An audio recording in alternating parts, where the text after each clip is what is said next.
So మనకున్న renewable energy సోర్సెస్లో మెయిన్గా solar ఎనర్జీనే మనం ఎందుకు ఎక్కువగా ప్రిఫర్ చేస్తామంటే మనకు ఆ సోలార్ ఎనర్జీ అనేది ఎలా ఉంటుందంటే మనకు క్లీన్గా ఉంటుంది. సో అదేవిధంగా దాని యొక్క లైఫ్ మెయింటెనెన్స్ అనేది చాలా తక్కువ ఉంటుంది. దాని యొక్క లైఫ్ టైం అనేది 20 to 25 years ఉంటుంది. సో సోలార్ ఎనర్జీని ఎందుకు ప్రిఫర్ చేస్తామంటే దీనికి ఎనర్జీ ఎలా ఉంటుందంటే క్లీన్ ఉంటుంది. ఇంకోటి ఏంటి, ఇది ఒక రెన్యూవబుల్ సోర్స్ అంటే ఏంటి, ఇది తరిగిపోయేది కాదన్నమాట, అంటే కంటిన్యూస్గా ఉండేది. అంటే ఇయర్ బై ఇయర్ దీని యొక్క వాల్యూ అనేది, దీని యొక్క క్వాంటిటీ అనేది తగ్గిపోదు అన్నమాట. అంటే ఎట్లా, లైక్ కోల్ కానీ ఇట్లా న్యూక్లియర్ ఎనర్జీ కానీ ఇలా తీసుకున్నప్పుడు, కోల్ కానీ యురేనియం కానీ తీసుకున్నప్పుడు ఏమవుతుందంటే మనం యూజ్ చేసే కుంది అది ఏమైపోద్ది అంటే తరిగిపోతూ వస్తుంది, అంటే తగ్గుతూ వస్తుంది. బట్ మనకి సోలార్ ఎనర్జీ అనేది అలా ఉండదు కదా.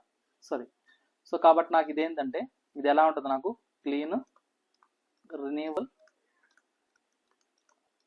Source of energy.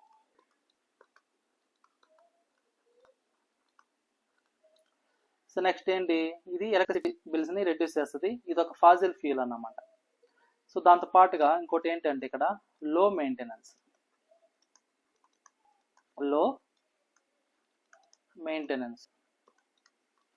సో దాంతో పాటుగా నాకు ఏంటంటే long life span. So life span ఎలా ఉంటుంది అంటే నాకు లాంగ్ లైఫ్ స్పాన్ 10 years వరకు ఉంటుంది. అంటే నాకు ఒకసారి ఇన్స్టాల్ చేస్తే 20 to 25 years వరకు ఉంటుంది దీని యొక్క లైఫ్ టైం. ఓకేనా, అది. సో ఇంకోటి అంటే ఇదేంటంటే suitable for decentralised power supply. అంటే విలేజ్ లెవెల్లో కూడా మనం ఏం చేసుకోవచ్చు, దీన్ని యూస్ చేసుకోవచ్చు. అదే నీకు ఒక పవర్ ప్లాంట్ తీసుకున్నాం అనుకోండి, అది ఎలా ఉంటాయి, మనకు ఫార్ అవే చాలా లాంగ్ డిస్టెన్స్లో ప్లేస్ చేసుకుంటాం. ఏదన్నా power plant, hydro power plant కానీ, థర్మల్ పవర్ ప్లాంట్ కానీ, న్యూక్లియర్ పవర్ ప్లాంట్ కానీ మనం ఏం చేస్తారంటే ఒక సిటీకి, ఒక మేజర్ ఏరియాకి మనం దూరంగా తీసుకుంటాం. బట్ ఇది ఎట్లా అంటే ఇప్పుడు ఒక అగ్రికల్చర్ పంపే కావాలి, నేను ఒక డైరెక్ట్ మనం ఏం చేసుకోవచ్చు, అగ్రికల్చర్ సెక్టర్ దగ్గరే ఆ ల్యాండ్ దగ్గరే మనం ప్లేస్ చేసుకోవచ్చు అన్నమాట. ఇంకోటి ఏంటి, హౌస్ హోల్డ్ అప్లయన్సెసే కావాలి, అట్లాంటప్పుడు మనం ఏం చేస్తాం, డైరెక్ట్గా మనం రూఫ్ టాప్లో ప్లేస్ చేసుకుంటాం అన్నమాట అట్లా. సో కాబట్టి ఇదేంటంటే suitable for decentralised power supply. ఓకేనా. సో ఈ అడ్వాంటేజెస్ ఉన్నాయి కాబట్టి మనం ఏం చేస్తారంటే సోలార్ ఎనర్జీని ఎక్కువగా ప్రిఫర్ చేస్తాం అన్నమాట. ఓకేనా. ఓకే, ఎడదా బాగానే ఉంది. మరి దీని యొక్క ఎఫిషియన్సీ ఎలా ఉంటుంది, సో దీని యొక్క ఎఫిషియన్సీ ఎలా ఉంటుంది కంపేర్ విత్ అదర్. అంటే మనం తీసుకున్నాం, ఇప్పుడు డిఫరెంట్ తీసుకున్నాం కదా. సో వాటిల్లో ఇక్కడ ఏంటంటే మనకు ఇప్పుడు డిఫరెంట్ తీసుకున్నప్పుడు, సో ఇక్కడ చూడండి, మనకు ఈ యొక్క renewable energy sources, non renewable energy sources తీసుకుంటే వాటిల్లో ఈ యొక్క ఎఫిషియన్సీ ఎలా ఉంటుంది ఏంటి అనేది అబ్జర్వ్ చేసినట్లయితే, సో ఇక్కడ చూడండి ఓవరాల్ ఎఫిషియన్సీ, నేను చెప్పేది ఓవరాల్ ఎఫిషియన్సీ మాత్రం చెప్తానమ్మా, అంటే ఇండివిజువల్ కాకుండా ప్రతి ఒక్కటి కన్సిడర్ చేసుకొని చెప్తున్నాను. సో ఎఫిషియన్సీ, పర్ఫార్మెన్స్,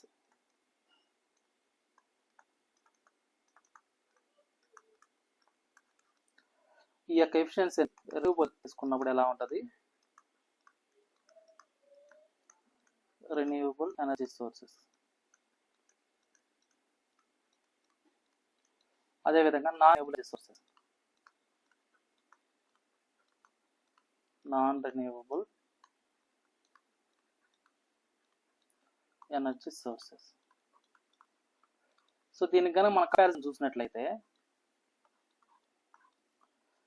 ఇక్కడ నాకేమవుతుంది అంటే, నాకు సోలార్ ప్యానల్ తీసుకున్నాం అనుకోండి, మనము ఫస్ట్ సోలారు, నెక్స్ట్ విండ్, ఇట్లా డిఫరెంట్ తీసుకున్నప్పుడు నాకేమవుతుంది అంటే, సో ఇక్కడ అబ్జర్వ్ చేద్దాం, ఇక్కడ నాకు సోలార్ తీసుకున్నప్పుడు నాకేమవుతుంది అంటే దానికి ఎఫిషియన్సీ అనేది ఇది జస్ట్ 15 to 25% మాత్రం ఉంటుంది. నాకు ఎఫిషియన్సీ ఏమవుతుంది అంటే నాకు ఇక్కడ జస్ట్ ఇది ఎంత ఉంటుంది అంటే 15 to 25% మాత్రం ఉంటుంది. అదే ఎగ్జాంపుల్ విండ్ తీసుకున్నాను అనుకోండి, దీనికి ఎఫిషియన్సీ ఎలా ఉంటుంది అంటే నాకు 35 to 45% మాత్రం ఉంటుంది. సోలార్ తీసుకుంటే నాకు ఎఫిషియన్సీ ఎంత, 15 to 25%. అదే నేను విండ్ తీసుకుంటేనేమో దానికి ఎఫిషియన్సీ ఎంత ఉంటుంది, నాకు 35 to 40. అదే నేను ఇందులో హైడ్రో పవర్ తీసుకున్నాను అనుకోండి, నాన్ రిన్యూబుల్ ఎనర్జీ సోర్సెస్లో హైడ్రో పవర్ తీసుకున్నప్పుడు దీనికి ఎఫిషియన్సీ ఎంత ఉంటుంది? 85 to 90% ఉంటుంది. అంటే హైయెస్ట్ ఎఫిషియన్సీ నాకు ఏది అనుకుంటుంది అంటే నాకు హైడ్రో పవర్ ఉంటుంది. ఓకేనా. నెక్స్ట్ బయోమాస్ తీసుకున్నాను అనుకోండి. నేను బయోమాస్ దీనికి ఎఫిషియన్సీ ఎంత ఉంటుంది అంటే నాకు 25 to 30% ఉంటుంది. సో అదేవిధంగా సో జియో థర్మల్, సో దీనికి ఎఫిషియన్సీ ఎంత ఉంటుంది అంటే నాకు 10 to 20% ఉంది. ఓకే. సో అదే నాకు ఈ యొక్క నాన్ రిన్యూబుల్ ఎనర్జీ సోర్సెస్లో కోల్ తీసుకున్నాం, కోల్ పవర్ ప్లాంట్. సో ఈ కోల్ పవర్ ప్లాంట్ మనం అబ్జర్వ్ చేసినట్లయితే దీనికి ఎఫిషియన్సీ ఎంత ఉంటుంది అంటే నాకు 33 to 38%. సో మనం తీసుకునే కోల్ పవర్ ప్లాంట్ ఎక్కువగా మన పవర్ జనరేట్ చేసేది కోల్ పవర్ ప్లాంట్లో మనం యూస్ చేస్తాం కదా. సో దాని యొక్క ఓవరాల్ పర్ఫార్మెన్స్ ఎఫిషియన్సీ ఎంత అంటే నాకు 33 నుంచి 38 వరకే ఉంటుంది. అదే నేను ఇక్కడ న్యూక్లియర్ పవర్ ప్లాంట్ తీసుకున్నాను అనుకోండి, న్యూక్లియర్ పవర్ ప్లాంట్, ఈ యొక్క న్యూక్లియర్ పవర్ ప్లాంట్ తీసుకుంటే దీనికి ఎఫిషియన్సీ ఎంత ఉంటుంది అంటే అప్రాక్సిమేట్లీ కోల్తో కంపేర్ చేసుకుంటే ఒక బెస్ట్ అన్నమాట. ఇది పాటుగా ఇంకొకటి న్యాచురల్ గ్యాస్ తీసుకున్నాం అనుకోండి. మనం ఇక్కడ న్యాచురల్ గ్యాస్ తీసుకుంటే దీనికి ఎఫిషియన్సీ ఉంటుందంటే నాకు 45 to 55% ఉంటుంది అన్నమాట. అదే డీజిల్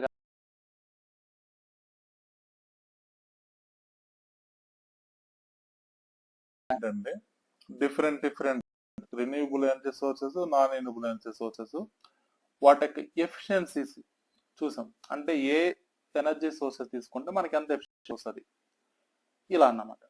ఓకే. అన్నిటికంటే హైయెస్ట్ ఉండేది ఏంటంటే నాకు హైడ్రో పవర్ ప్లాంట్, అన్నిటికంటే లోయెస్ట్ ఉండేది ఏంటి అంటే నాకు జియో థర్మల్. ఓకేనా. సో ఇదన్నమాట.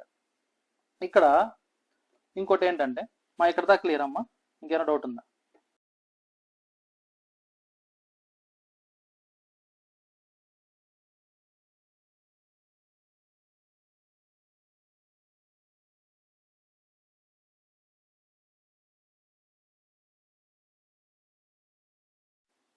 ఈ సోలార్ ఎనర్జీ అనేది మనం తీసుకునే యొక్క సోలార్ ఎనర్జీ అనేది మెయిన్గా దాని యొక్క ఓవరాల్ ఎఫిషియన్సీ అనేది దేని మీద డిపెండ్ అవుతుంది అంటే నాకు మనం తీసుకునే సోలార్ ప్యానెల్ మీద డిపెండ్ అయి ఉంటుంది. సో అదేవిధంగా ఇన్వర్టర్ మీద డిపెండ్ అయి ఉంటుంది. దాంతో పాటుగా బ్యాటరీ స్టోరేజ్ మీద డిపెండ్ అయి ఉంటుంది. అంటే ఆ ఎనర్జీని మనం స్టోర్ చేస్తాం కదా, సో బ్యాటరీ స్టోరేజ్ మీద డిపెండ్ అయి ఉంటుంది. సో మనం తీసుకునే ఈ యొక్క సోలార్ ప్యానెల్ దీని యొక్క టిపికల్ ఎఫిషియన్సీ ఎంత ఉంటుందంటే నాకు 15 to 25% మాత్రం ఉంటుంది అన్నమాట. అదే నేను ఇన్వర్టర్ తీసుకున్నాను అనుకోండి, దీని యొక్క ఎఫిషియన్సీ ఎంత ఉంటుంది నాకు 95 to 98% ఉంటుంది అన్నమాట ఇన్వర్టర్ యొక్క ఎఫిషియన్సీ.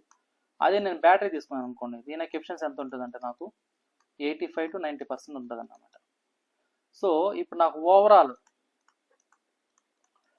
ఓవరాల్ సిస్టమ్ ఎఫిషియన్సీ తీసుకుంటే ఇక్కడ నాకేమైపోతుంది అంటే ఈ యొక్క సోలార్ మనం అయితే తీసుకున్నామో ఈ యొక్క సోలార్ అనేది మనకు సోలార్ ప్యానెల్ మీద డిపెండ్ అవుతుంది, ఇన్వర్టర్ మీద డిపెండ్ అవుతుంది, బ్యాటరీ స్టోరేజ్ అంటే 3 పారామీటర్స్ మీద డిపెండ్ అవుతుంది.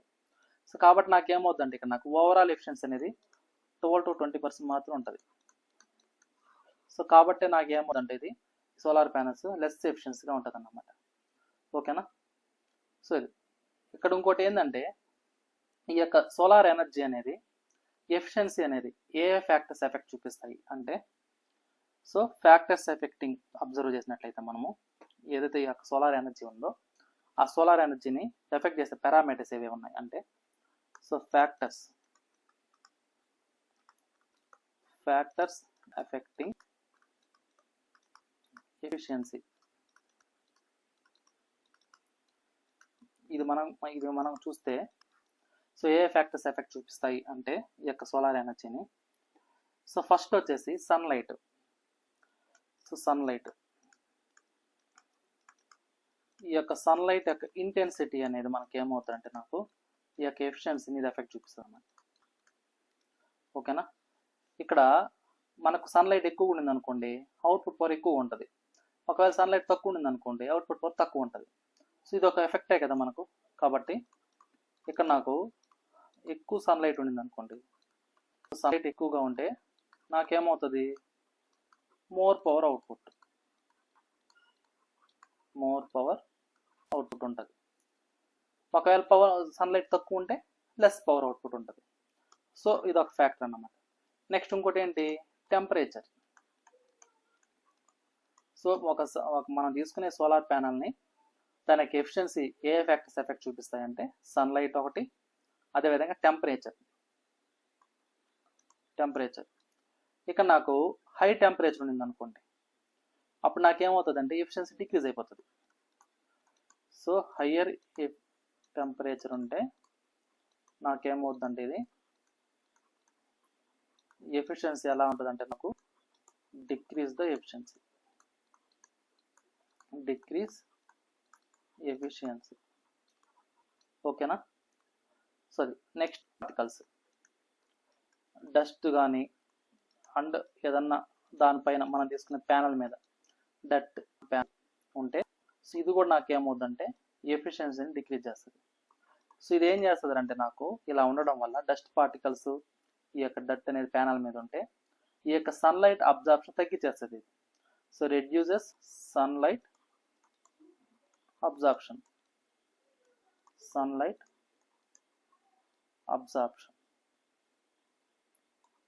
ఓకేనా. సో సన్లైట్ అబ్జార్ప్షన్ తగ్గించేస్తుంది. నెక్స్ట్ ఏంటంటే యాంగిల్.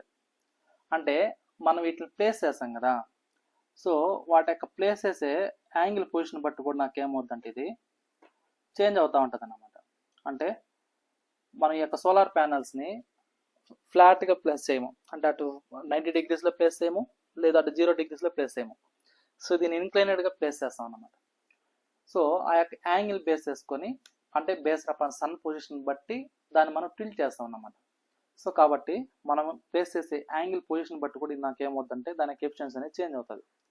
సో కాబట్టి యాంగిల్ ఆఫ్ ఇన్స్టాలేషన్.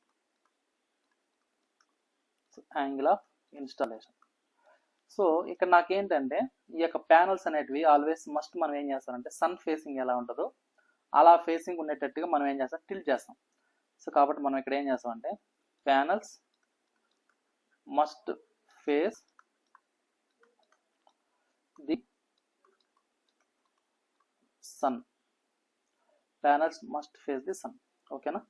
సరే, నెక్స్ట్ మనం తీసుకునే సోలార్ ప్యానెల్ యొక్క క్వాలిటీ ఆఫ్ మెటీరియల్, సో దాని మీద కూడా డిపెండ్ అవుతుంది. కాబట్టి quality of materials. So material మంచిగా ఉంటే నాకు ఎఫిషియన్సీ మంచిగా ఉంటుంది. సో కాబట్టి జనరల్గా మనం ఏంటంటే ఈ యొక్క ఏదైతే ఈ యొక్క సోలార్ ప్యానల్స్ ఉంటాయో మనం సిలికాన్ అనేది దాన్ని ఎక్కువగా ప్రిఫర్ చేస్తుంటాం. సో ఆ యొక్క సిలికాన్ అనేది హై క్వాలిటీ సిలికాన్ అనేది మన బెస్ట్ పర్ఫార్మెన్స్ అనేది ఇస్తుంది. సో కాబట్టి ఇక్కడ మనం ఏం చేస్తారంటే హై క్వాలిటీ సిలికాన్. సో ఇదేం చేస్తుంది, హై క్వాలిటీ సిలికాన్ అనేది బెటర్ ఎనర్జీ కన్వర్షన్. ఓకేనా. సో ఇది నాకు ఇదేం చేస్తుంది, ఎనర్జీ కన్వర్షన్ బెస్ట్గా ఉంటుంది అన్నమాట. Age. So age of solar panels. So దీన్ని చూసినట్లయితే ఇదేమవుతుందంటే every year by year efficiency అనేది రెడ్యూస్ అవుతా వస్తుంది. అంటే ఇప్పుడు సోలార్ ప్యానల్ అనేది లైఫ్ టైం 20 to 25 years కదా. సో వన్స్ మనం ప్లేస్ చేస్తే 20 to 25 years వరకు ఉంటుంది. కాకపోతే ఎఫిషియన్సీ అనేది ఏమవుతుందంటే ప్రతి సంవత్సరానికి 0.5% నుంచి 1% వరకు డిక్రీజ్ అవుతా వస్తుంది.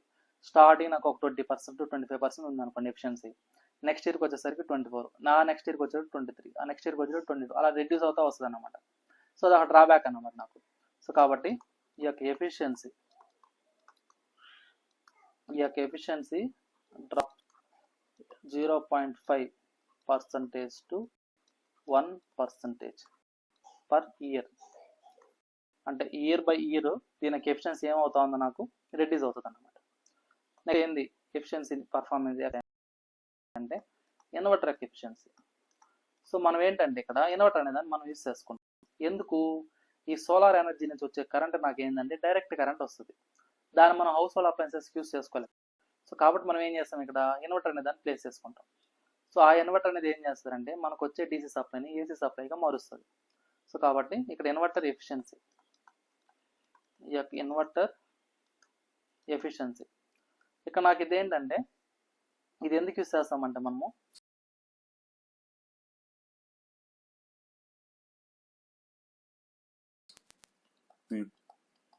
ఏసీ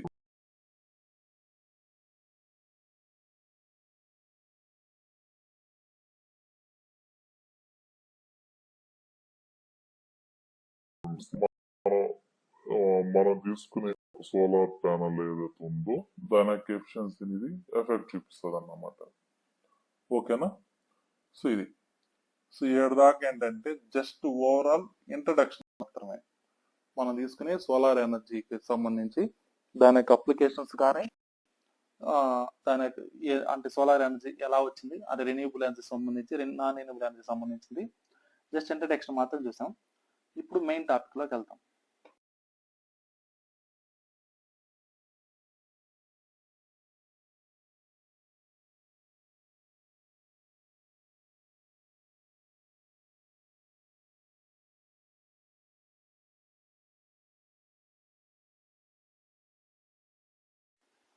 సో మనకేంటంటే జనరల్గా ఈ సోలార్ ఎనర్జీ అనేది మనకి ఎలా వస్తుందంటే నాకు ఇది మనం తీసుకునే సోలార్ ఎనర్జీ అనేది ఎలా ఉంటుందంటే నాకు రేడియేషన్ ఫామ్లో ఉంటుంది అన్నమాట. సో సోలార్ ఎనర్జీ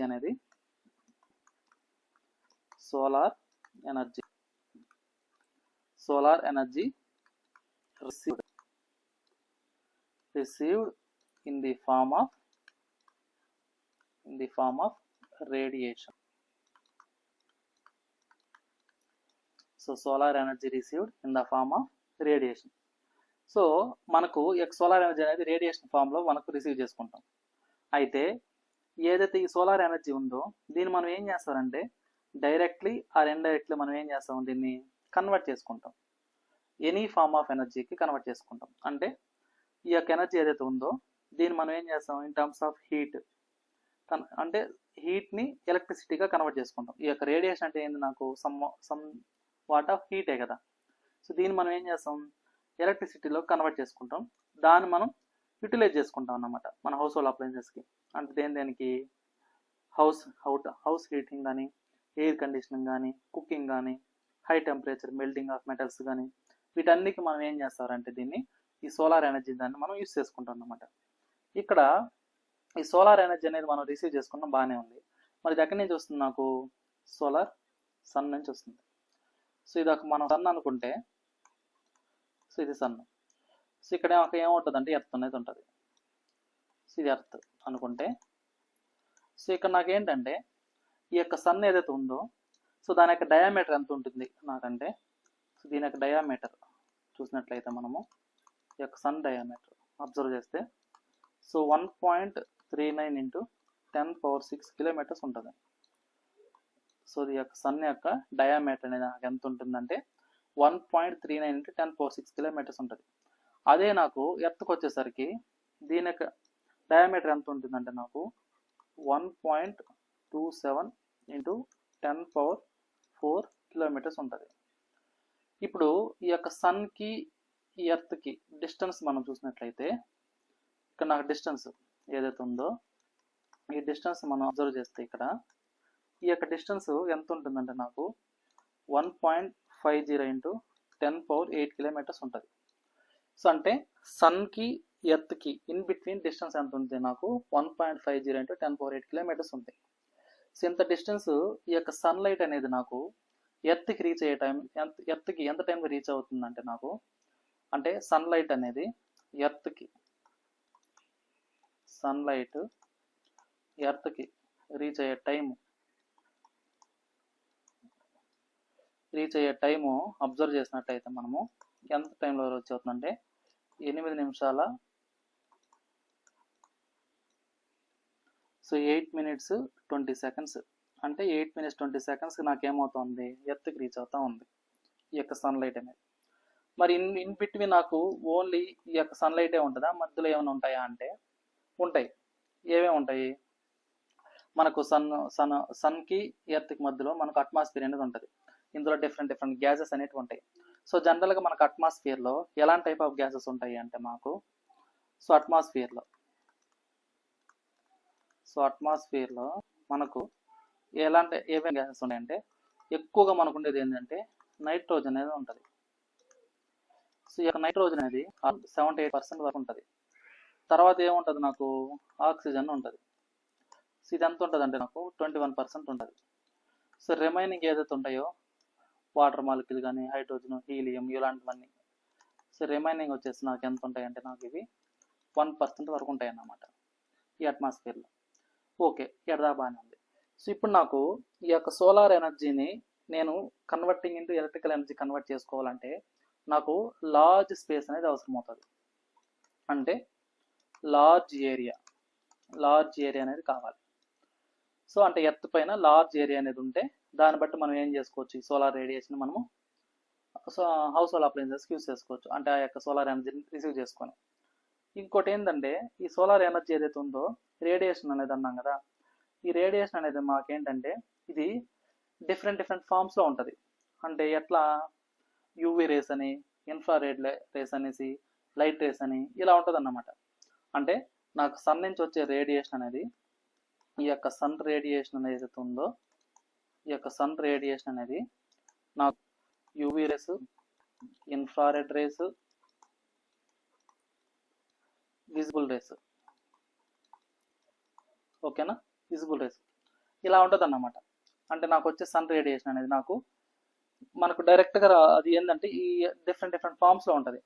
ఈ యూవీ రేస్ అనేది డైరెక్ట్గా మనకు రాకుండా మధ్యలో మనకి ఏముంటుంది, ఓజోన్ లేయర్ అనేది ప్రొటెక్ట్ చేస్తూ ఉంటుంది మనకు.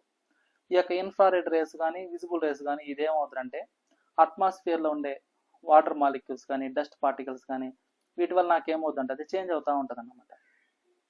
ఓకేనా. సో ఇక్కడ ఈ యొక్క UV rays, infrared rays, visible rays అనేటివి వీటి యొక్క క్వాంటిటీస్ అనేవి డిఫరెంట్గా ఉంటాయి. అంటే ఎంతెంత క్వాంటిటీలో ఎంతెంత ఏమేమి ఉంటాయి అంటే ఇక్కడ మనం అబ్జర్వ్ చేసినట్లయితే ఇక్కడ నాకు ఈ యొక్క యూవీ రేస్ దీని యొక్క wave length plus percentage observe చేసినట్లయితే దీని యొక్క వేవ్ లెంత్ పర్సంటేజ్ ఎంత ఉంది అని అబ్జర్వ్ చేసినట్లయితే యూవీ రేస్ నాకు ఎంత ఉంటుంది అంటే నాకు దీని యొక్క వేవ్ లెంత్ 0 to 0.38 ఉంటుంది అన్నమాట వేవ్ లెంత్ అనేది. అదే ఇన్ఫ్రారెడ్ విజిబుల్ తీసుకున్నాను అనుకోండి, ఇన్ఫ్రారెడ్ తీసుకుంటే ఎంత ఉంటుంది అంటే నాకు ఇది 0.78 నుంచి 4.0 ఉంటుంది.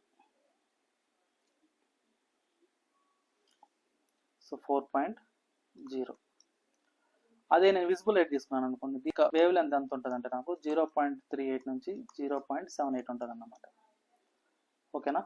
సో ఈ యొక్క యూవీ రేస్ ఏదైతే ఉందో ఆ యూవీ రేస్ అనేది మనకు సన్ నుంచి వచ్చే రేడియేషన్లో ఎంత పర్సంటేజ్ ఉంటుంది అంటే ఇది 7% ఉంటుంది అన్నమాట.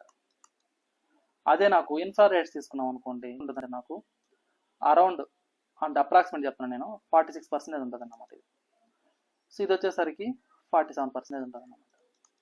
సో విజిబుల్ వచ్చేసేమో 47%, ఇన్ఫ్రారెడ్ ఏమో 46%, సో యూవీ రేస్ వచ్చేసరికి 7%. దీని యొక్క వేవ్ లెంత్ మనం అబ్జర్వ్ చేసినట్టయితే ఇదేమో UV rays wave length 0 to 0.38 ఉంటుంది, ఇన్ఫ్రారెడ్ వచ్చేసరికి 0.78 నుంచి 4 ఉంటుంది, విజిబుల్ వచ్చేసరికి 0.38 నుంచి 0.78 ఉంటుంది. ఎందుకు మనం ఈ యొక్క వేవ్ లెంత్ని అబ్జర్వ్ చేస్తున్నామంటే మనకు తీసుకునే ఈ యొక్క సోలార్ ఎనర్జీ అనేది రేడియేషన్గా మనకు కొన్ని డిఫరెంట్ అప్లికేషన్స్ యూస్ చేస్తున్నాం కదా. ఆ అప్లికేషన్స్ యూస్ చేసేటప్పుడు ఈ వేవ్ లెంత్ ఏదైతే ఉందో ఈ వేవ్ లెంత్ అనేది మరీ అంత హై ఉండకూడదు, మరీ అంత లో ఉండకూడదు అన్నమాట. సో ఈ యొక్క వేవ్ లెంత్ అనేది మనకు 0.29 మైక్రోమీటర్స్ నుంచి 2.5 మైక్రోమీటర్స్ ఉంటే సో ఇది నాకు బెస్ట్ అన్నమాట. సో ఈ యొక్క వేవ్ లెంత్ మనం మైక్రోమీటర్స్ మెజర్ చేస్తాం అన్నమాట ఇక్కడ. ఓకేనా, వేవ్ లెంత్ని ఇన్ టర్మ్స్ ఆఫ్ మైక్రోమీటర్స్లో తీసుకుంటాం. సో ఎంత ఏదైతే 0.29 నుంచి 2.5 ఉందో అప్పుడే నాకేమవుతుంది, ఇది సోలార్ ఎనర్జీకి బెస్ట్ సూటబుల్ అన్నమాట ఇది. ఓకేనా. సో ఎట్లా క్లియర్ అమ్మా మీకు? ఇంకేమైనా డౌట్ ఉందా?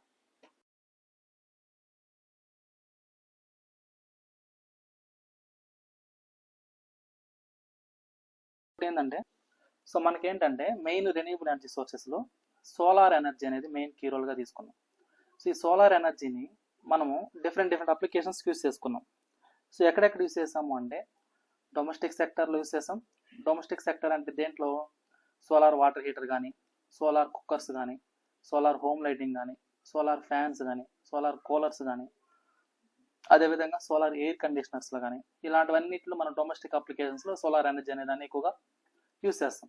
సో దాంతో పాటుగా ఇండస్ట్రియల్ సెక్టర్కి వచ్చేసరికి సో ఇండస్ట్రియల్ సెక్టర్లో ఎక్కడెక్కడ యూస్ చేస్తామంటే సోలార్ పవర్ ప్లాంట్స్ అంటే లార్జ్ స్కేల్ పవర్ జనరేషన్ ఎక్కడైతే ఉంటుందో సో అక్కడ మనం ఏం చేస్తారంటే ఈ ఇండస్ట్రియల్ సెక్టర్లో ఈ యొక్క సోలార్ పవర్ ప్లాంట్స్ దగ్గర మనం దీన్ని యూస్ చేసుకుంటాం అన్నమాట. అదేవిధంగా సోలార్ డ్రైయర్స్ అంటే ఇప్పుడు ఫుడ్ గ్రెయిన్స్ అనేవి ఉంటాయి, ఫ్రూట్స్ కానీ స్పైసెస్ అని ఇండస్ట్రీస్ అనేవి ఉంటాయి కదా, అందులో ఈ సోలార్ డ్రైయర్స్ అనే వాటిని మనం ఎక్కువ యూస్ చేస్తాం అన్నమాట. దాంతోపాటుగా సోలార్ డీసాలినేషన్ ప్లాంట్స్ అలాంటి దాంట్లో కూడా ఇక్కడ యూస్ చేస్తాం అన్నమాట వీటిని. ఓకేనా, అంటే ఏం చేస్తామంటే సోలార్ డీసాలినేషన్ ప్లాంట్స్ అంటే మనకు ఈ సముద్రం వాటర్ ఉంటుంది కదా, ఆ యొక్క సాలిడిటీని కంట్రోల్ చేసి అంటే ఉప్పు నీటిని మనం ఏం చేస్తారంటే తాగే నీళ్ళుగా మారుస్తాం అన్నమాట. సో అలాంటి దగ్గర కూడా మనం ఏం చేస్తామంటే ఇక్కడ ఈ సోలార్ ఎనర్జీని యూస్ చేసుకుంటాం. దాంతోపాటుగా సోలార్ ఫర్నిసెస్ అంటే ఇక్కడ ఏం చేస్తామంటే మనము హై టెంపరేచర్ అంటే కొన్ని మెటల్స్ ఉంటాయి. సో ఆ మెటల్స్ని మెల్ట్ చేసుకోవడానికి మనకి ఏంటంటే టెంపరేచర్ అనేది చాలా ఎక్కువగా అవసరం అవుతుంది అన్నమాట. సో అలాంటి దగ్గరలో ఈ సోలార్ ఫర్నిసెస్ అంటారు. ఇట్లా ఈ సోలార్ ఫర్నిసెస్ యూస్ చేసుకొని మనం ఏదైతే మెటల్స్ తీసుకుంటామో ఆ మెటల్స్ని హై టెంపరేచర్ ఉండేటట్టుగా యూస్ చేసుకుంటాం అన్నమాట ఇక్కడ, అంటే ఆ మెటల్స్ని మనం మెల్ట్ చేయడానికి. దాంతోపాటుగా సోలార్ పంప్స్ ఏదైతే మనం అగ్రికల్చర్ సెక్టర్ ఉందో ఆ అగ్రికల్చర్ సెక్టార్లో అదేవిధంగా ఇండస్ట్రియల్ వాటర్ పంపింగ్ ఉంటుంది కదా అలాంటి దగ్గరలో ఈ సోలార్ పంప్స్ అనే దాన్ని మనం యూస్ చేస్తాం. సో ఇంకోటి ఏంటంటే ఇవన్నీ ఏంటంటే ఇండస్ట్రియల్ సెక్టర్ కింద అప్లికేషన్స్ ఏంటి సోలార్ ఎనర్జీ అనేది. నెక్స్ట్ ఇంకోటి ఏంటి అంటే మనకు అగ్రికల్చర్ సెక్టర్లో సోలార్ ఇరిగేషన్ పంప్స్ అంటే ఏదైతే మనకు ఇరిగేషన్ ఉంటుందో సో అక్కడ మనం ఏం చేస్తామంటే ఈ సోలార్ ఎనర్జీని మనం యూస్ చేసేది. సో దాంతో పాటుగా సోలార్ గ్రీన్ హౌసెస్ ఎందుకు యూస్ చేస్తామంటే గ్రీన్ హౌస్ ఎఫెక్ట్ ఎక్కువైపోయింది అనుకోండి అట్మాస్ఫియర్లో, మనకు అప్పుడు ఏమైపోతుందంటే టెంపరేచర్ అనేది పెరిగిపోతుంది. సో లాస్ట్ మనం ఒక 40 years అట్లా అబ్జర్వ్ చేసినట్లయితే ఇప్పుడు ఎర్త్ యొక్క టెంపరేచర్ అనేది ఏమైందంటే 4% అనేది ఇంక్రీజ్ అయింది.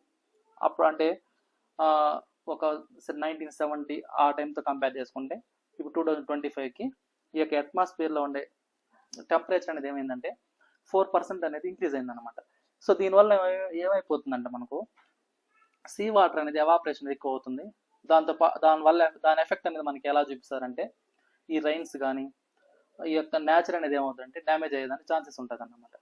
ఓకేనా, అది ఆ గ్రీన్ హౌసెస్ ఎఫెక్ట్స్ తగ్గించుకోవడానికి కూడా అంటే ఆ యొక్క గ్రీన్ హౌస్ ఎఫెక్ట్స్ ఏవైతే ఉన్నాయో దాని యొక్క టెంపరేచర్ని తగ్గించడానికి మనం ఎక్కువగా ఏం చేస్తారంటే క్రాప్ అంటే ఏంటి మొక్కలు బాగా పెంచుతూ ఉంటాం కదా, సో దానికి ఈ మొక్కలు పెంచే దాంట్లో ఇప్పుడు ఇంకోటి ఏంటంటే ఈ సోలార్ ఎనర్జీ మొక్కలు పెంచే ఎట్లా యూస్ చేస్తారని డౌట్ వస్తుంది మీకు. సో మనకేంటంటే కొన్ని మొక్కలకి సమ్ టెంపరేచర్ వరకే అది అవసరం ఉంటుంది అన్నమాట, బియాండ్ టెంపరేచర్ అవసరం లేదు దానికి. సో అంత టెంపరేచర్ కింద మనం ఏం చేస్తారంటే ఈ సోలార్ గ్రీన్ హౌసెస్ అనే వాటిని యూస్ చేసుకునేసి ఆ యొక్క క్రాప్ కల్టివేషన్కి మనం యూస్ చేస్తాం అన్నమాట దీన్ని. సో దాంతోపాటు ఇంకోటి ఏంటంటే ఎక్కడైతే ఈ అగ్రికల్చర్ సెక్టర్లో ఫెన్సింగ్కి మనం ఏం చేస్తారంటే ఈ సోలార్ ఎనర్జీ యూస్ చేసుకుంటాం. సో ఈ యొక్క ఎలక్ట్రిక్ ఫెన్సింగ్ అనేది యూస్ చేసుకొని ఈ సోలార్ ఫెన్సింగ్ అనే దాన్ని ప్రిఫర్ చేస్తాం అన్నమాట. సో దాంతోపాటుగా సోలార్ క్రాప్ డ్రైయర్స్ అంటారు.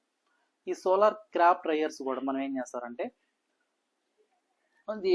ఈ సోలార్ క్రాప్ డ్రైయర్స్ దీన్ని మనం సోలార్ ఎనర్జీ అనే దాన్ని యూస్ చేసుకుంటాం. దాంతోపాటుగా కమర్షియల్ సెక్టర్ కానీ, కమర్షియల్ సెక్టర్ అంటే ఏమేమి వస్తాయంటే మనకు సోలార్ స్ట్రీట్ లైట్స్, సో అదేవిధంగా హైవేస్, రూరల్ రోడ్స్, సో పెద్ద సిటీస్లో మనకు లైటింగ్ కావాలన్నప్పుడు కూడా మనం ఏం చేస్తారంటే ఈ సోలార్ ఎనర్జీని యూస్ చేసుకుంటాం.